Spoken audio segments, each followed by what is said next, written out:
کی روایت یاد آ رہی ہے۔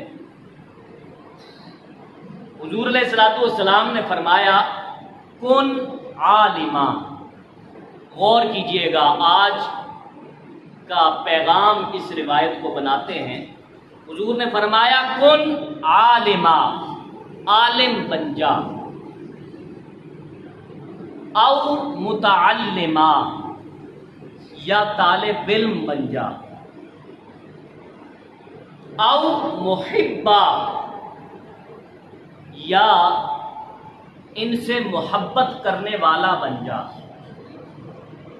او خادمہ،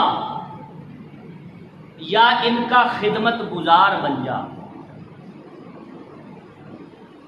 روایت کو دوبارہ پڑھیے شروع سے۔ فرمایا کن عالما، یا تو اپنے اندر اتنی صلاحیت پیدا کر کے خود ہی عالم بن جا،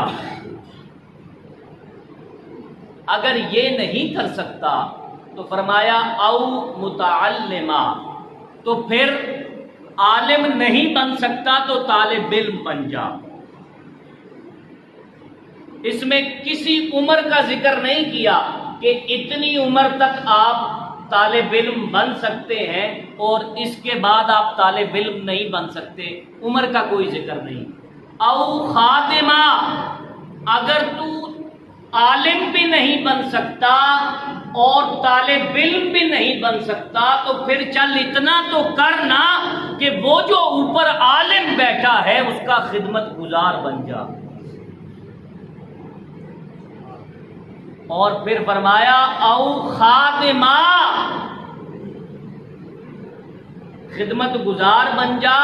اگر خدمت گزار بھی نہیں بن سکتا، تیرے پاس وقت نہیں ہے، تو نہیں آ سکتا ان کی خدمت کرنے کے لیے، تو پھر ایسا کر او محبا، صرف دل میں ہی محبت رکھ لے علماء کی۔ یہ کتنی چیزیں ہو گئی؟ 4 چیزیں۔ پھر 5ویں جگہ پر فرمایا ولا تکل للخامسۃ فتہلک، حضور نے فرمایا 5ویں چیز نہ بننا وگرنہ ہلاک ہو جاؤ گے۔